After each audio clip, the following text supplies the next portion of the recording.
Like no one has your name at all? Not really. A lot of people have Raza, Okay. which it's weird because it's not like it's Italian, but people think it's like Arabic or something like Rasa. But no, Rasa though. There's not many. I'm sure there's a couple out there, but I've never seen it in a sporting thing or anything like that. There's got to be a lot of Barons out there, I'm assuming. Well, no, not really. Not with two R's. It's the Irish version is pretty uncommon. I did not know any Barons really growing up that I wasn't related to. But yeah, I was like, okay, my name's somewhat unique. I definitely, there are obviously a lot of Andrews when the 80s came around. Andrew became somewhat of a popular name. Story for another time. But I remember like when, MySpace and then Facebook started, it was like, oh, wow, there's hundreds and hundreds of other Andrew Barons out there. But so that's more what I was saying. Like, there's just like, no, you don't see Ben Razes anywhere. I guess you're not really on Facebook anyway, but yeah, I don't have Facebook, but no, I'm sure there's somewhere someone, but I've never encountered any Razes in my day. Yep. Whoa, Keegan won. All right. We have a final. That's lovely. Just end that tournament. Yeah, that's about enough of that. I'm pretty sick of golf, to be honest. About ready to chill on it. We basically have the next month off because there's nothing this week. Next week is the finals, but it's only 30 people. Then there's the President's Cup or the Ryder Cup. Ryder Cup. Okay, which you can care about. I'm not gonna get into that. And then we get the swing season. So yeah, ready to. It's NFL time, college football time. Good time of the year for. Hopefully, the viewers out there will stick with us even when it's a slow golf time here, for sure. Mm-hmm. Mm-hmm. Yeah, I certainly did not have much Keegan. I don't think I had really any Justin Rose. I had zero Billy Horschel. I know that for sure. Did play a little Xander for once. Some Rory, some Webb. Not really any Tiger. It went from like a mediocre kind of looking week to just a disaster today. I just had a lot of Fleetwood, Ricky, JT sort of outs, and those didn't really go so well. And did you see what Harmon did? I did not, no. He lost. He came in DFL by 9 strokes. He was 9 strokes worse than Snedeker, who was second worst. He was just an absolute disaster. It was kind of funny. He lost like 8 strokes on the greens, 2 off of the tee, 5 on approach, like just an all-time horrid performance. But yeah, it's that, we'll talk about, obviously we're going to do Mondays on the show. It's some weekend review and whatnot, weekend review. The golf, it was fine. Just been a little unlucky. Casey withdrew, and although he wasn't in contention, that really, really hurt me. That was annoying. I think it's pretty funny that, I don't know if you saw with Spieth, so he's out now, 31st, and he's about to get fined by the PGA Tour because he didn't play in it. He was banking on that being his 25th event, which you need. So he's in a bit of trouble, I guess you could say. He's going to get fined after this miserable year. Oh, that's a riot. Good for him to like be arrogant enough to just assume he was in for the final round. Yep. So that's a riot. Such a bonehead. But yeah, Rory couldn't putt today, which we've seen. He did not make a thing. I'm glad, we preached, and this is for me, I'll look at it on the positive side, kind of toning it down this week, bankroll wise. And I did, and I'm glad I did because, ROI wise, I got destroyed in this golf. But, on pure money, it wasn't that bad. Right. And that feels good because this is not the best week for it. And I'm glad I stuck to that. I'm with you. Yeah, I lost. I haven't checked since it became final, but I was down 80-ish%. But yeah, I played a third of my normal bankroll, so not a big deal. Michael Wilmoth from the chat pointed out. This is funny. Thanks, man. I was kind of trying to remember who. I knew we had a Uline versus somebody bet out there. I couldn't remember who I took because I was watching Uline kind of. It was Harmon. I was like, "This is nice." Yeah, it's Harmon. Got murdered. That's hilarious. I appreciate that from the chat. Thank you, because I also kind of forgot about that. Oh yeah. And last week our head-to-head was Day versus Spieth, which was like a 14-stroke difference. I'm taking a early lead. So that's tough good. start. To be fair, I was killing you on the Wednesday night hot takes over at FanDuel, so it feels, whatever. Now we're in our new home. You've got a good head start, but we'll say, I did it. I'll take that I had that going over there. There's no denying that. It was. I went months without winning anything on the Wednesday night hot takes. But hey, new season, new site. 2-0 is all I see in my life. Absolutely. New site. This is Awesemo.com. This is the show from A to B presented by Awesemo.com. I'm Andrew. That's Ben. This is Monday. So, yeah, week in review. We just reviewed the golf. Let's not talk about it anymore. Get that out of here. Yeah. Wild day in the NFL. Did you have any 280-point teams yesterday? Because my golf teams were sitting there, but no, I didn't have any. Yeah, approaching 300-point teams. It was an interesting week one. I was in Hoboken, as most people know. It was fun, really cool event. Got to meet some fun people. Felt pretty good. The teams came together easier than I thought. Definitely some mistakes. James Conner in particular, I just misread that situation. I did not think he would get those kind of touches. Overtime certainly didn't help, but he was there before overtime. That just made it worse. And even though I did have him in cash, that's the one where I really regret. I had a couple good teams, 200-ish with Royce Freeman in that exact spot, and that was just silly. I shouldn't have done that. And that would have mitigated the damage. I don't know if you want to go right into Kamara. I want to talk about him, or is there something you want to talk about with Connor in particular? No, I mean, Connor was one I got right. The thing is, I actually hit the chalk correctly for once, which is like usually where I screw it up. But I had plenty of Connor, Kamara, Gronk. Like I had the right stuff, the right sort of core plays. I just really whiffed on kind of trying to find where I tried to find weird angles. I screwed up a lot. So I did feel like Connor was kind of a smash. He was projecting significantly higher. And the projections I put out at Awesemo.com had him as a significantly better value than any of those other cheap running backs. I had a fair amount of sort of Burkhead and White too in the try to guess right with the Pats sort of thing. Burkhead was a real problem, but yeah, I mean, I had a lot of Connor, felt like it was a really good play.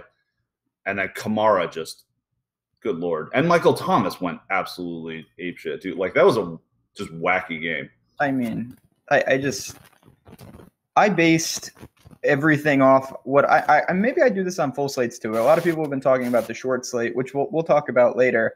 And I say, I like to work backwards. I think of game script and narrative, and then I say, how do I get there with the plays? I do that even in these games, and at no point did I think that, well, the Saints are going to be throwing deep into the game. It's going to be that type of game. So obviously when that happens, it changes. If I knew that, not even that score in terms of 48-40, but if I knew that the Bucs were hanging in, would have approached that differently. Kamara getting, I think he had 16 or 17 touches. I would have said that 10 to 12 of those were carries, handful of targets, and I'm living with that at that ownership. That's what I went in with.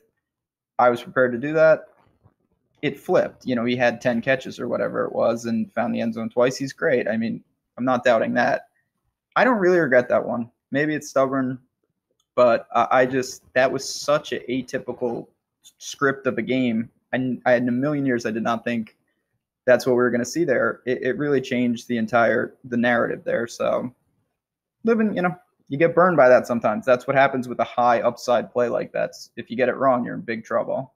Yeah, there is a bit of high variance in Kamara. The thing is, like, I think regardless of script, he's a pretty safe guy for, eight-ish like a lot of targets. He's really moving into that sort of David Johnson role where he's gonna get, even if he's not running the ball well, which, he only ran for 30 yards yesterday, but he's going to see a lot of looks in the passing game. That's how they like to use him. And he is just so freaking dangerous in space that one of those is likely to go off. So whatever. I don't think neither of us is arguing.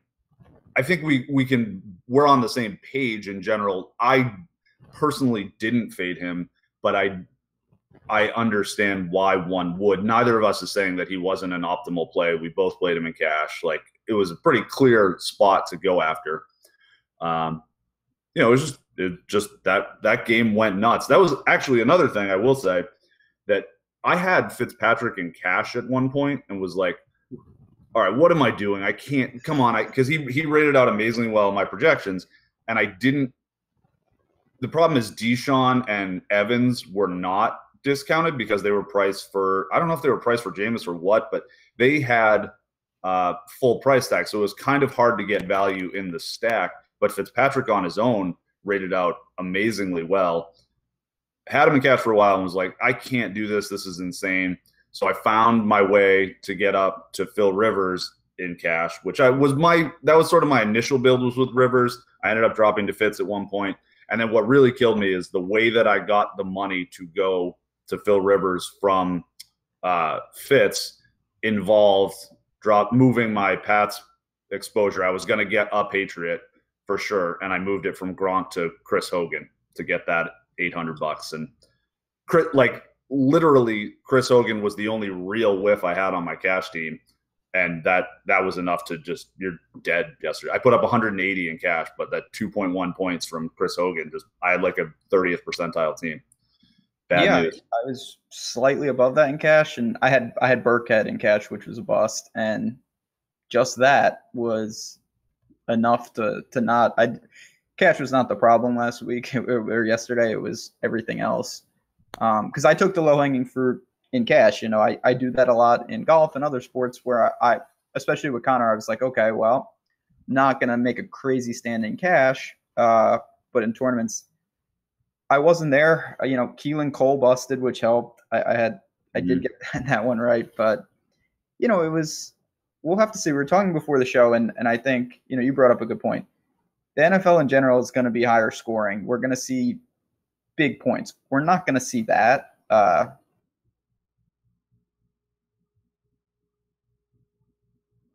Is that you or me? I think that's Ben. What he was saying. Ben went bye-bye. Yep. Ben is dead. I mean, he'll return. I will try to finish his point for him. I think what he was saying was that the idea that the NFL will be much higher scoring this year is absolutely true. There are, it's just easier and easier to play quarterback now. The new helmet rules mean you can't hit anyone over the middle. The RPO stuff is a little overblown, I think, but if you're running that, 6-8 plays a game, it's pretty much free yardage because you hand it off unless the guy just doesn't get covered. So welcome back, Ben. I think I finished your point for you about just the NFL higher scoring in general this year. Yeah, it's I don't know, New York, it's been raining. It's been monsooning here. I guess my internet finally gave out. But yes, you finished my point for me. Perfect. I appreciate that. Indeed. And at least you're not on the path of the hurricane, which Josh apparently is. So. I know. I was saying before the show, that's scary stuff. That thing looks like no joke. Yes, stay safe, Carolina people, for sure. Don't be messing around with hurricanes.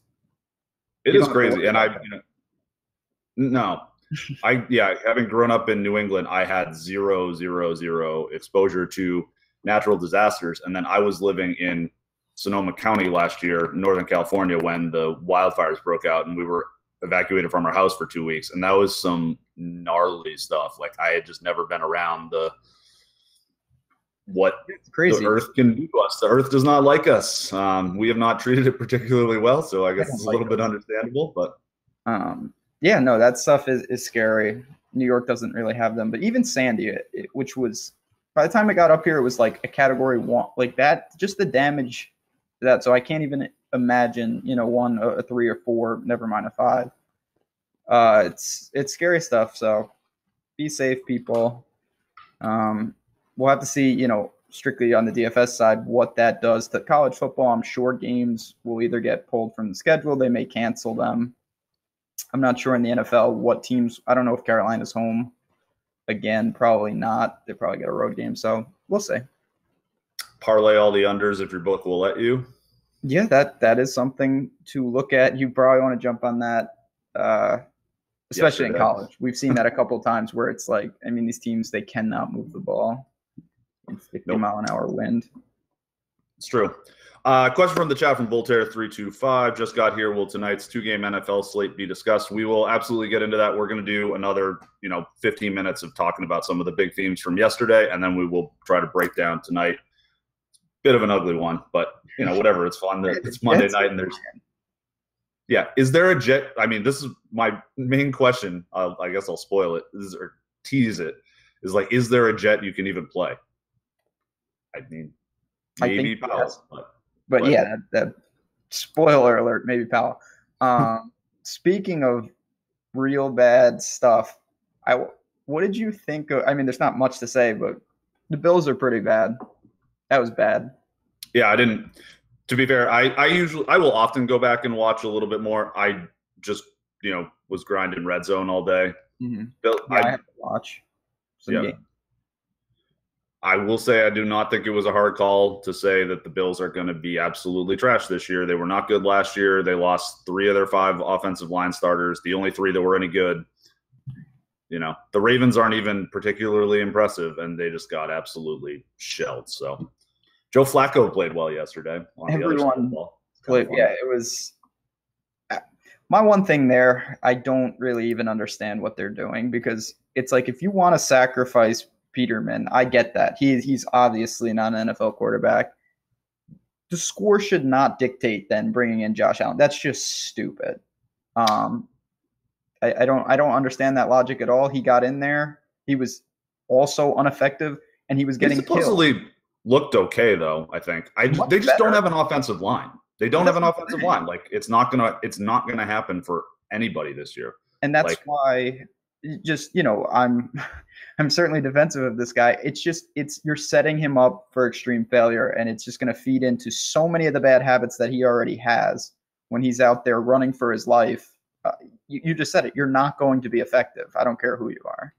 I mean, the only guys that can do it are the super mobile guys. Like Tom Brady would be awful on this Bills team. Give me Cam Newton and Deshaun Watson, who his line. I don't know if you saw, they lost their right tackle. Yep, I certainly did. Listen, buddy, that's my wheelhouse. They were a bad offensive line anyway, and then they have the guy with the made up name who was bad. Now he's gone for the season, so now they're like pulling in practice squad people. And Deshaun was bad. Like, he was not that good last year. He put up some crazy numbers, but he makes awful decisions sometimes. I did watch some of that, and he makes bad throws.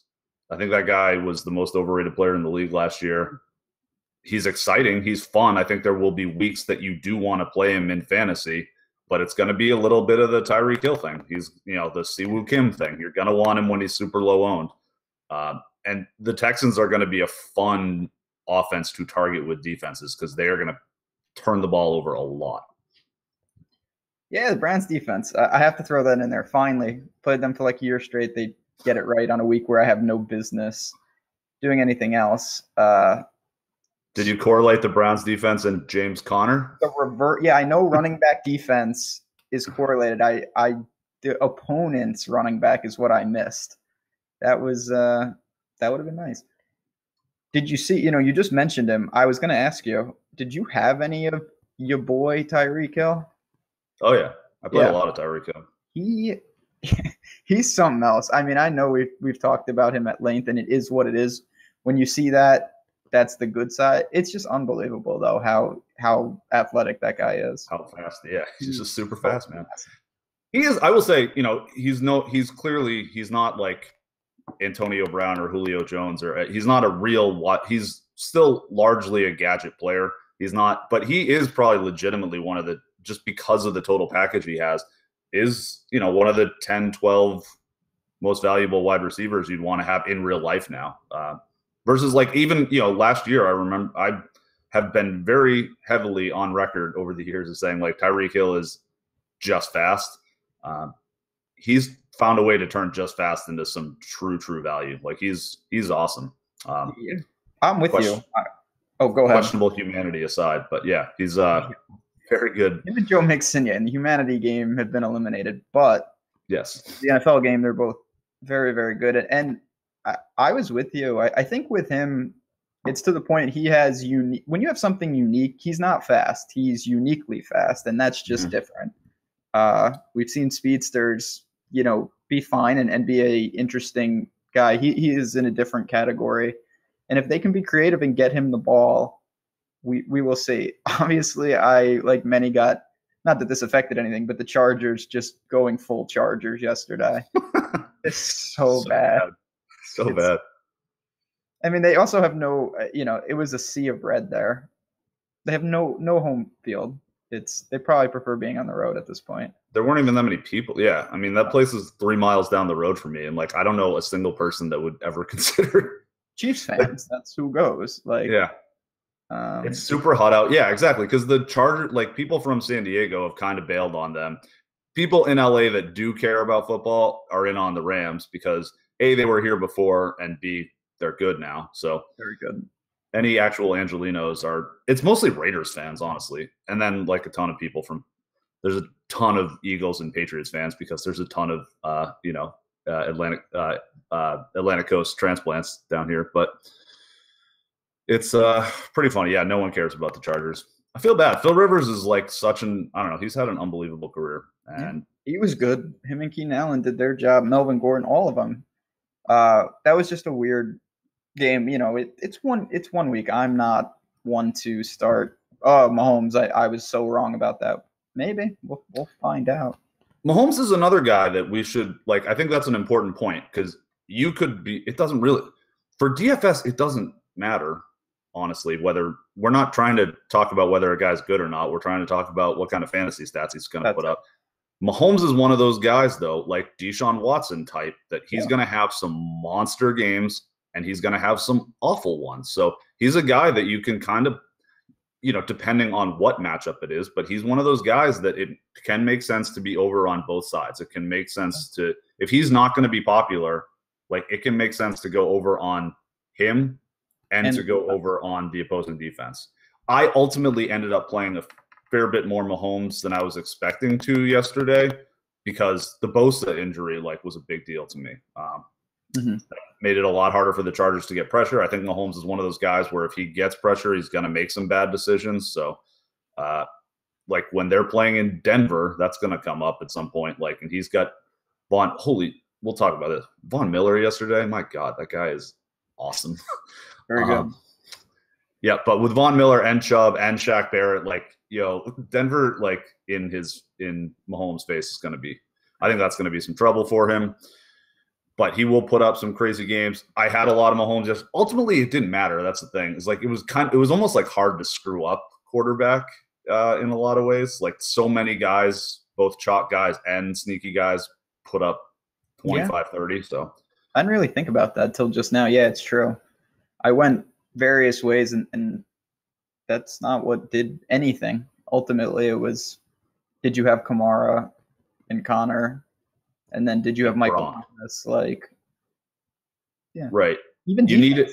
That's the thing is most of the big ones were Breeze or Fitzpatrick stacks because if you were playing Kamara and Thomas, you were probably stacking that game. It doesn't really make sense to play both of those guys when you're not stacking that game. Yeah, that's the thing. And it all came together, and we saw yesterday why, this isn't breaking news, why game stacks are super viable, because even in a game like that, if I made 150 lineups yesterday, I'm sure I would have had slivers of that game. Not saying it would have all came together, but that's how you get there.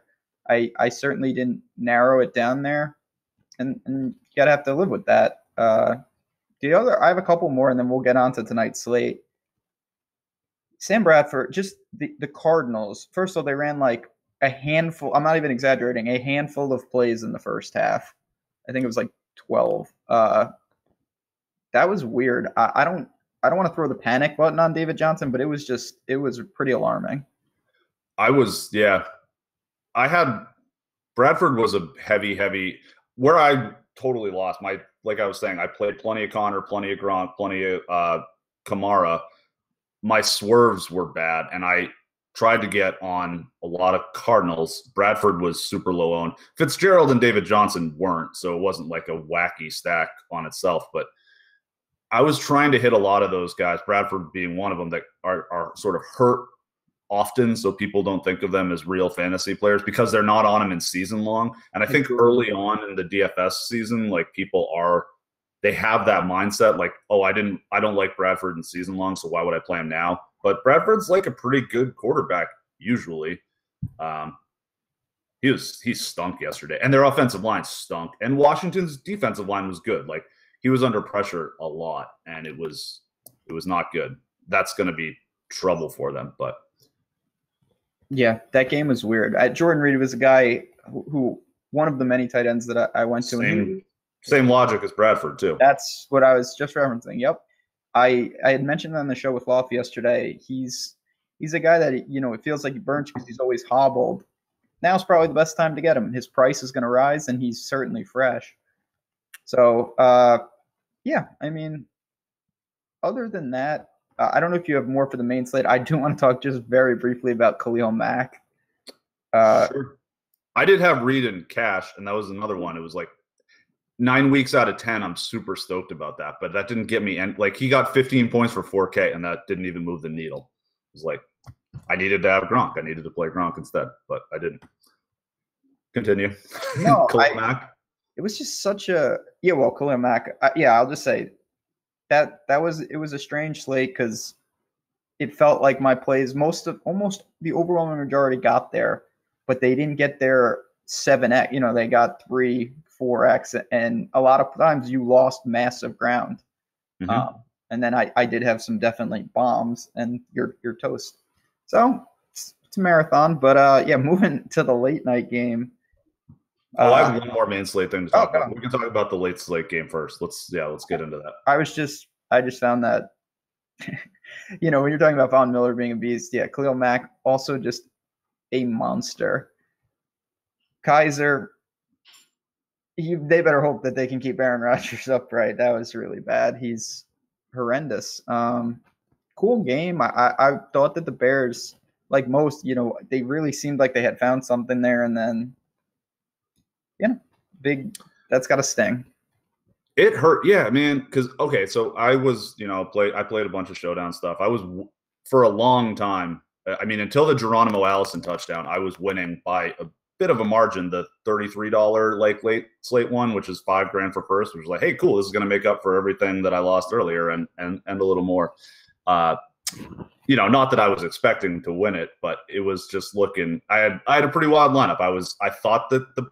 I thought it made sense to try to go after this for a couple of reasons. And this is the same logic for where one of my biggest screw ups during the main slate. But I really thought this idea of this Rams offense where they simplify it, they make the quarterback have a lot of quick and easy reads against a pretty bad Packers defense, honestly, that can't get pressure on the quarterback. Clay Matthews, he's done. He hasn't been good since they started testing for HGH. It's true. Okay.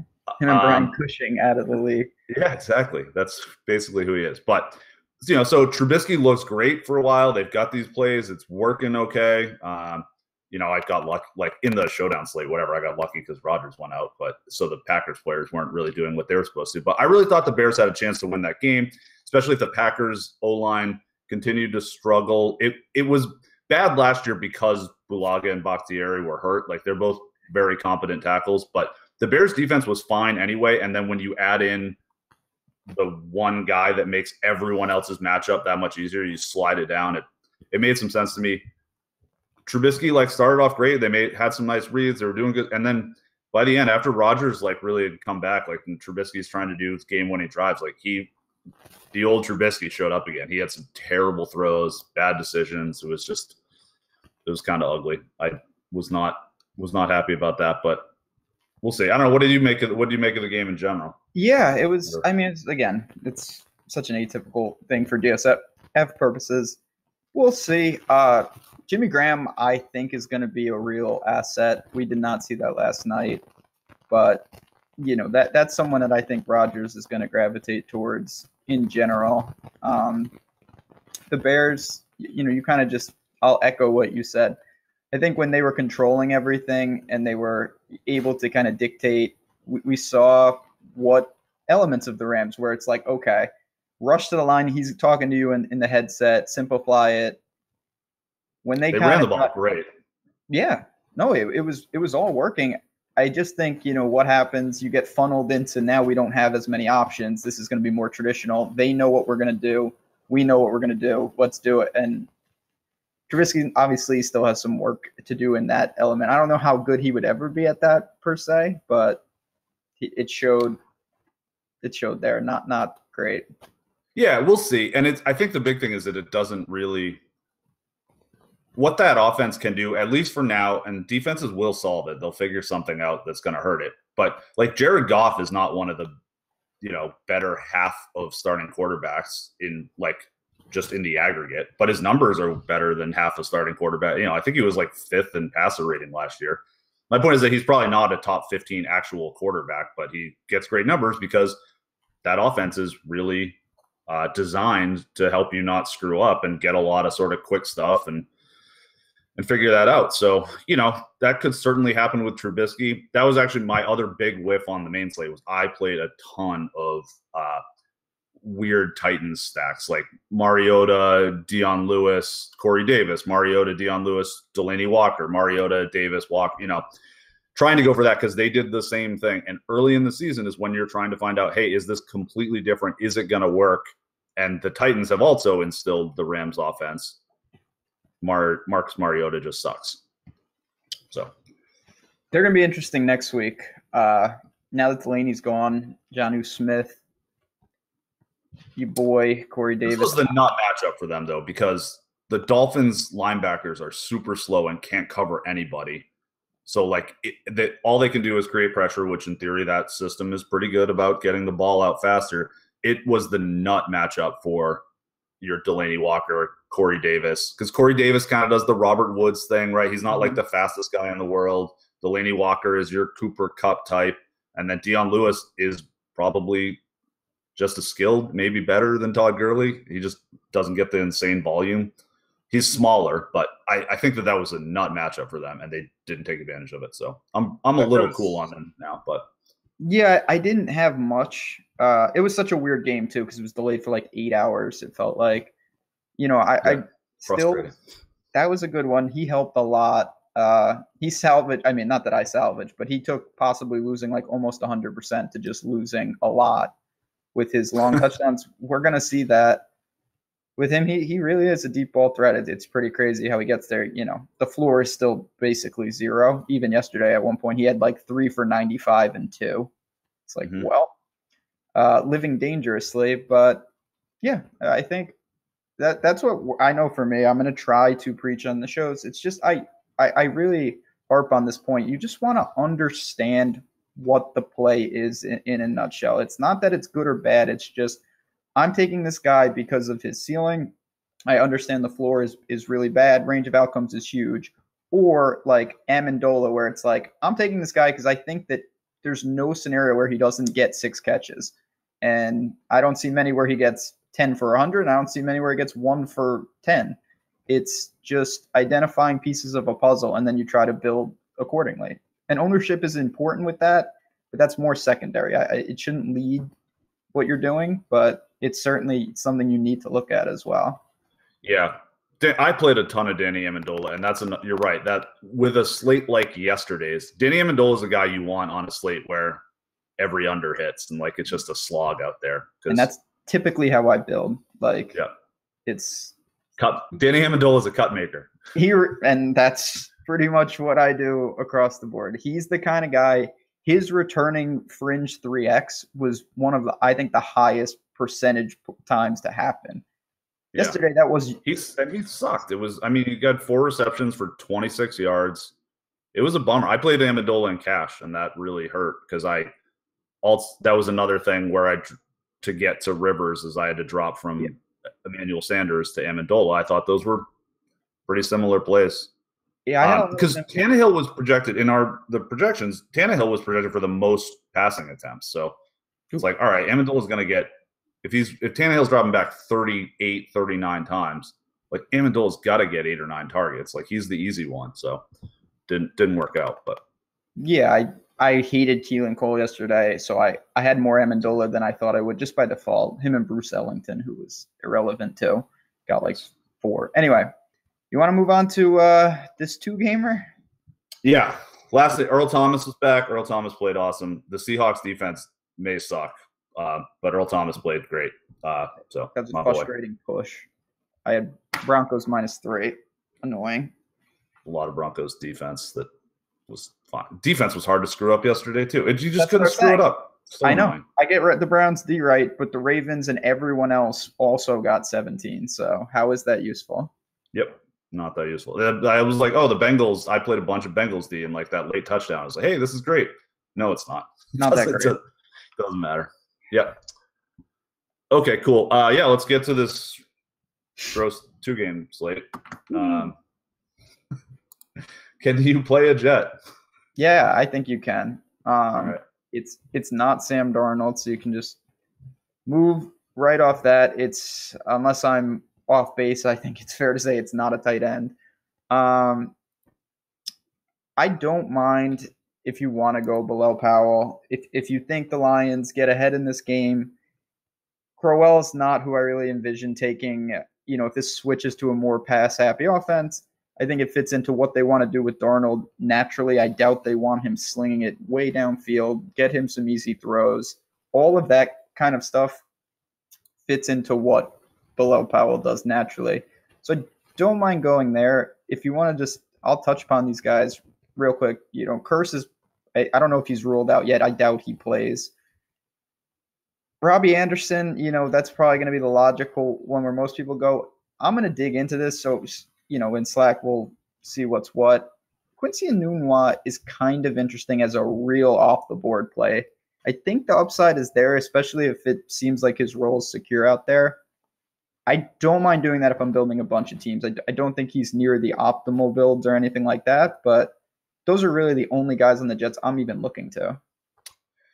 Yeah, I'm kind of with you on Enunwa because I think Robbie Anderson's going to have trouble because I don't think they're going to want Darnold to, Robbie Anderson's another, he's not, he's a fast guy, not Tyreek Hill fast, but like Deshaun Jackson, like just that's not run of the mill, but like one of the fastest people in the world. But that's sort of, just a regular fast NFL wide receiver. Yeah, he's going deep. I mean, yes. Yeah. And I don't think they're going to want Darnold to throw downfield. And the Jets offensive line is another just putrid unit. So Enunwa as an off the board play kind of makes sense. And then I guess you could play Powell just because the volume should be there. He can catch some balls, so he can get there regardless. Do you want, I know we can move on pretty quickly from here. You have no interest in Crowell in a different kind of script of game where they lean on him heavily, keep it low scoring. Maybe he can get, 20 carries. I guess that's somewhat compelling. I had not really thought about that. I don't see Crowell as a great projection, but you're going to have to build a specific script for that. So think about it. And I hadn't really yet. That takes a lot of Lions that out of play, and I think the Lions are optimal tonight. Let's just go right there then. It's just the story of every slate for the Lions forever. Is it Tate or is it Marvin Jones or is it both? Yeah, it's both. Then you're hoping to guess right, but I don't think there's much sign. I don't know. Have you ever found a pattern between who does well in which game? Because I've seen patterns for other teams like doing certain things, but there are times where I think I like one over the other, but in terms of it's somewhat arbitrary, and you're talking about a 50-50 toss up anyway. So if it goes your way, did I really identify that, or was it just they're both good options tonight. If you use them both, I think obviously like most things, you're probably going to want to use Stafford. It's 2 games, so you don't have to, but again, I think that's highly advised.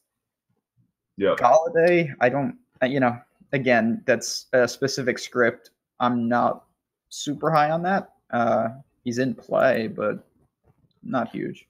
Golladay is pretty big too, so he's kind of a fun downfield threat. Tate does. who's the it is the slot corner for the Jets that's truly terrible, right? Isn't it? Is that Buster Screen? I think it is. I'm trying to pull up the matchups, but yeah, so that would be Tate, would it not? Yeah, that's Tate. So you're playing. I mean, if you're playing cash games, I think you're definitely playing Tate. Marvin Jones has the more nuke upside, but they can both go crazy. I think that's generally how I think about them. And we've seen that.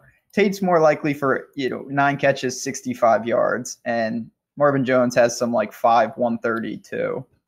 Because Tate's ADOT is going to be a lot lower. Yeah. That doesn't preclude him from a big ceiling because he's very dangerous in space, but he's got to break one. He's not usually catching a ball 40 yards downfield where Marvin Jones will. Kenny Golladay will. Yeah, no, I think that's fair. All right, real quick. Obviously, E. Brown is out of town. I don't see any reason to play Luke Wilson. And then the running backs, which is an interesting situation. There's a bunch of them.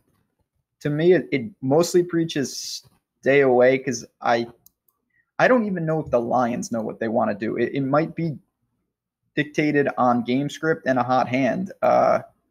Riddick, to me, seems like the most secure, but Kerryon Johnson, it's a wild card. If he gets off to a good start, he could take over that backfield. I just don't know how we can really predict that. Okay, that's fair. What was I looking at here? I mean, there's so many of them. They have Blunt, too. It's like it's just a lot of people.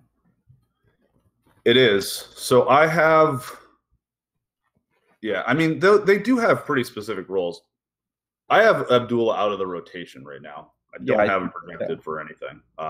So Blunt and I think Kerryon Johnson kind of goes into the Abdullah last year role.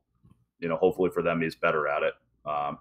But Abdullah, I will say Abdullah was projecting very well for a while because he was getting a ton of work. And it just, I was chasing him for a while because he kept being like 3,800. And it's like, well, this guy's actually getting like half of the carries. Like he just needs to break one every once in a while. And he had shown some stuff, but it just never happened. So, yeah, I'm pretty high on Kerryon Johnson long term. I think that he's going to end up taking this job more securely than maybe most think.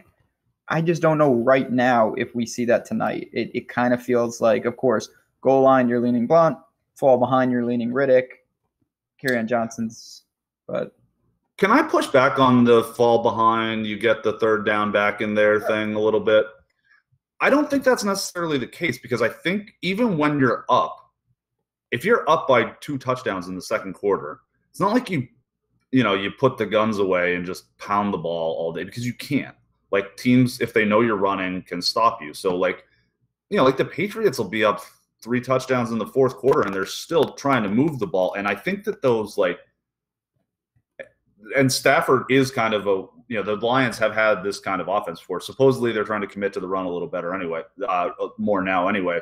But like a lot of these teams, when they're up big, that's when they go for those short pass, like we're hitting the running back, we're hitting a slant, we've got the hitch route. Like it's a lot of that kind of stuff when teams are up because they're essentially doing the modern thing where you use the 5 to 8 yard pass as a type of running play kind of thing.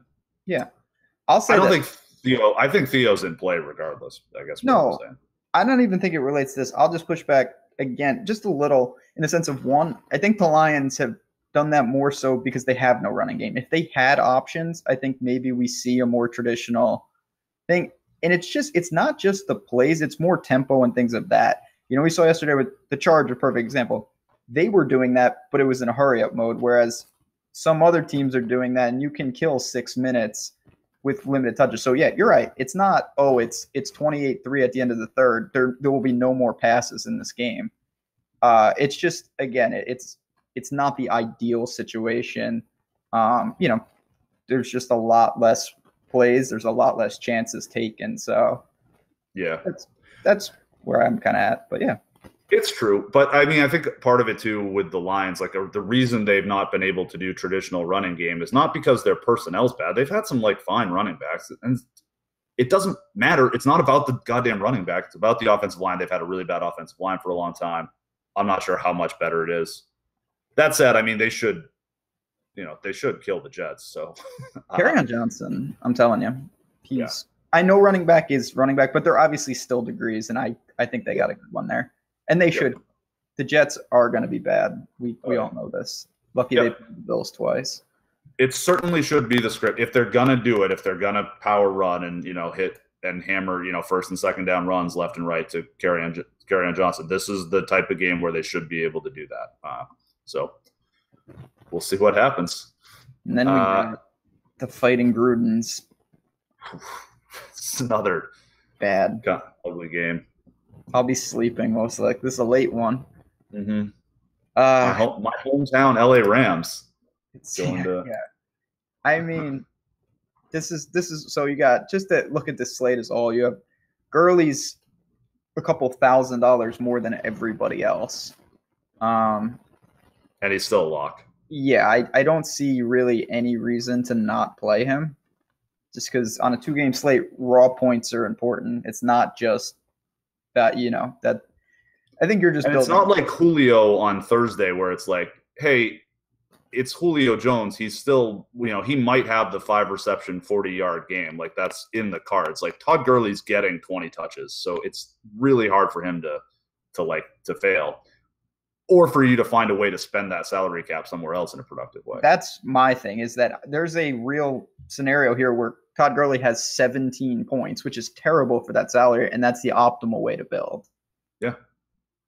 If you paid him for someone else that's $6K and scores 14 points, like, what did you do there? You lost 3 points. And that's what I think we're looking with this slate in particular.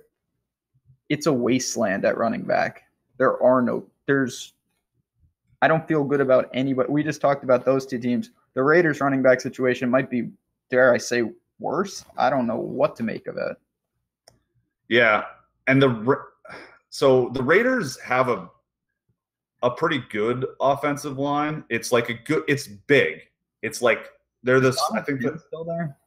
Yeah, they moved him to right. He struggled last year pretty bad in pass protection, so they drafted a rookie and moved Penn to right tackle. Okay. But they're still a bit. I think the Steelers are the biggest offensive line. I think the Raiders are second biggest. So there should be they have been a good run blocking team. And the Rams, I will say, last year did struggle a little bit against the run. Part of that is schematic. That's sort of how the Wade Phillips defenses work. They're more worried about the pass. But part of it, what is their old personnel, where like their defensive line, especially with Donald in the middle, like Donald's not a good run defender. It's not his fault. He's just too small. Like, he's not your classic hulking nose tackle to shore up the defensive line. But you know who is? The new guy in town. So like Ndamukong Suh is a massive like runs stopping force that like is going to be hard to get through. So I think the Rams should be fine against the run this year. And I don't know. And it's a little scary. I mean, Marshawn Lynch isn't exactly, bringing his floor up with his great receiving abilities. Nope. It's just, and this is, again, I'll go back real quick to the Jets. This is part of the reason why I think Bilal Powell is in play, because you just have no options. Doug Martin, I don't know what we really see from him here. I do think he's viable. Again, this is, I don't love talking 2-game slates, only in the sense that if you tell me there's someone who's going to be on the field for not 1 or 2 plays, I can find a reason to say that they're viable, because they are. It's just, are you building it correctly to where there's a scenario where this could all work out together? Yeah. We're also faced, I know it's only 2 games, but I feel like we have a lot of situations where it's just very crowded. I mean, you look at the Rams receiving core, that kind of feels, it has elements of like the Lions backfield-esque. You got all sorts of plays. It's just tough to sort through which guy do you really think gets in the pecking order. Yeah. Yeah, that's true. And I think it makes sense that, this is more of an MME slate. You can play cash in it, I guess. Like, are you playing cash in this? I have not decided yet. I may. We'll see how frisky I'm feeling this afternoon. I respect that. Yeah. I don't usually I don't play cash on like golf showdowns or anything like that. I usually am just messing around. Well, some of our good friends like Ponta and Coolers will play cash a lot and Short people do it. Stuff and they crush it. Yeah. That said, Ponta can never beat Carl. Remember when Carl was talking shit? I think Carl beat Ponta like 7 of 8 times in Showdown Cash. That was pretty fun. Crazy things can happen. It's true. Okay, so I think as far as because we're going to have to get into some decisions here. So I think we talked about the games. Marshawn Lynch versus Bilal Powell. I think you're right. I think Marshawn has a higher sort of, like, he projects better. I think his like median outcome is a little bit safer, but he does not have crazy upside. And I think Powell could have a 25-point game. I also just envision Powell, the receptions add up. So Marshawn Lynch has a real chance to have 12 carries for 22 yards. And that's it. And you get 2.2. Like, Bilal Powell, if he catches 4 balls, crush that already. Already. And that does scare me about it. So I do lean there. Chad is up in arms about what tight end to play. Okay. Not up in arms, but hey, at least that means someone has to be watching this. So yeah. I'll take up in arms.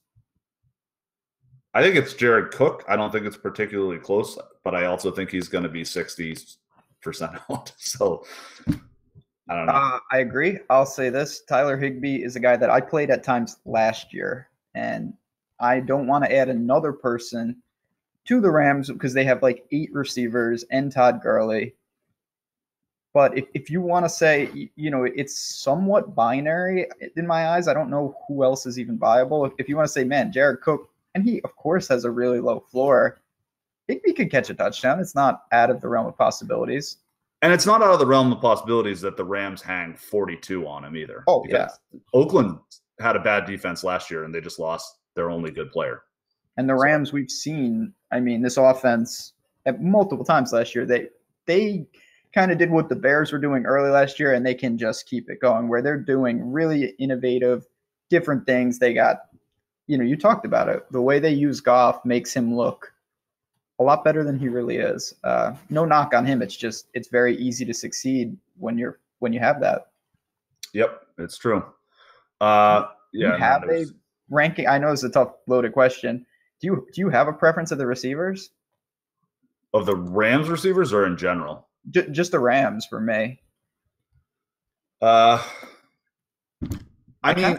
don't think Brandon Cooks is going to have a particularly good year. I don't think they're going to use him very often. Oakland can't rush the passer, and their cornerbacks are all slow, which that is the ultimate. Sounds like a good time. That's what you want when you're Brandon Cooks is pretty close to he's faster than your Deshaun Jackson. We gotta make tiers of this because he's faster than your Deshaun Jackson, like fast wide receiver. He's a very fast wide receiver. I don't know if he's quite Tyreek Hill. No, but he's not. He's close. He's close. He's very, very fast. And he can take the damn top off of a defense for sure. And I think, a team with no pass rush and slow cornerbacks, that's the time to do it. So Cooks, I think, is a fun home run threat. Woods has the highest floor. Like he's the best of them. Like he was last year. He's the sort of like most skilled. He just runs great routes. He's a nice sort of safety valve. Cooper Kupp gets a lot of end zone looks. I don't know, because Cooper Kupp is sort of their glorified tight end. I feel like they don't use a ton of tight ends in the receiving game, so he kind of does more of that. I see what you're saying there. Yeah, I think for me, it's Woods is probably my favorite. He's also the most expensive. He the best overall. You really summed it up. But I have no problem. I'm making not a ton of teams, but I'm just going to mix and match. I think that's what you have to do here. There's no defined pecking order, and we'll see. Kind of like the Packers receivers last night, where even Alice, Cobb somehow went nuclear, but there's a lot of mouths to feed on these teams. They 3 wide receivers, and then you have a Jimmy Graham. That's four reasonable targets.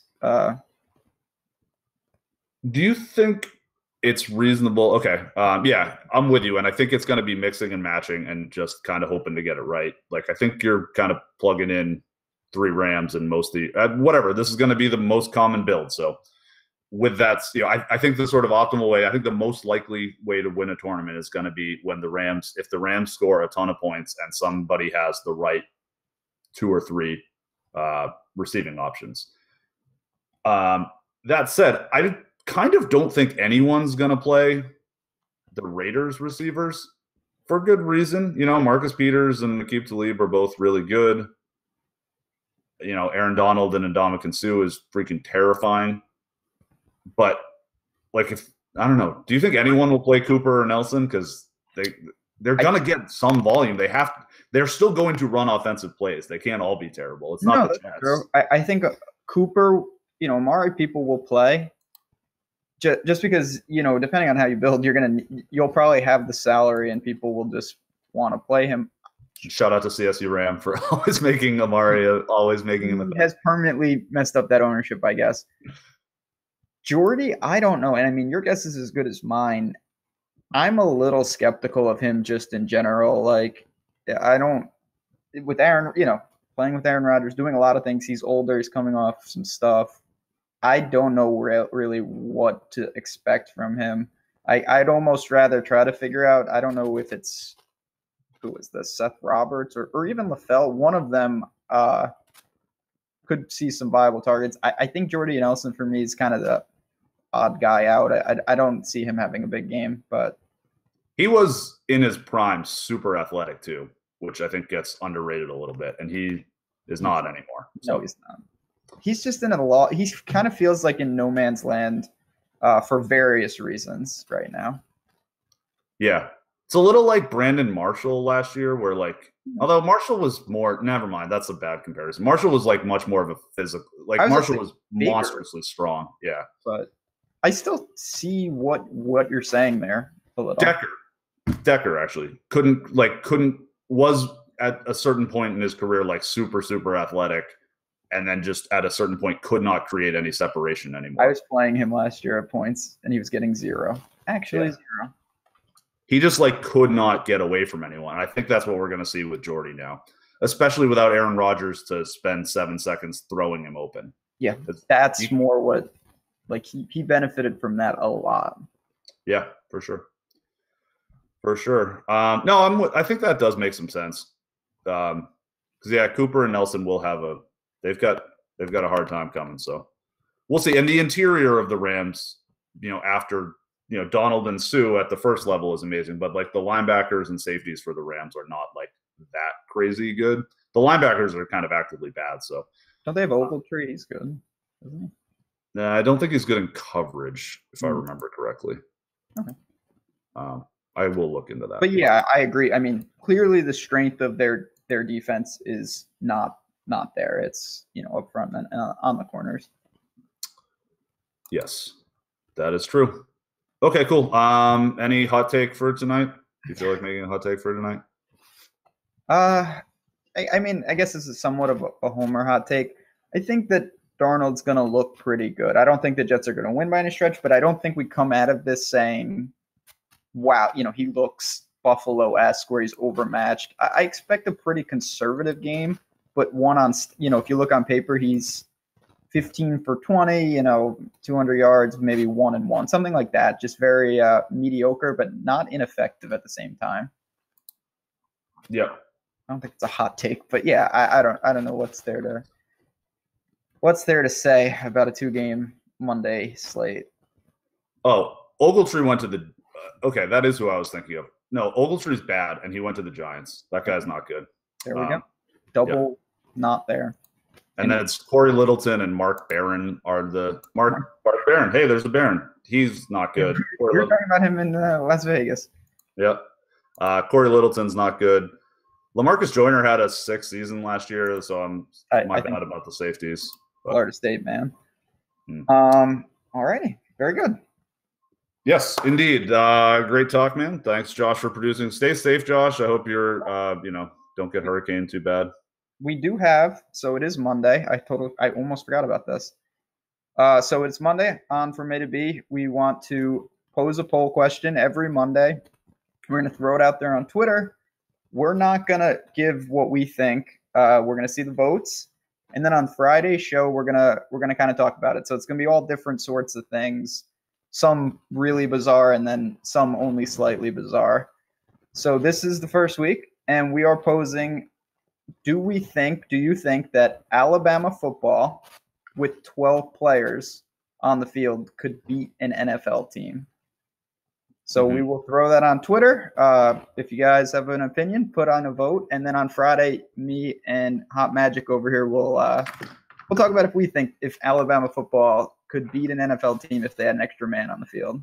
On both sides of the ball, correct? On both sides of the ball, yeah, on all plays. So special teams, offense, and defense, they just have 12, and the NFL team has to play with 11.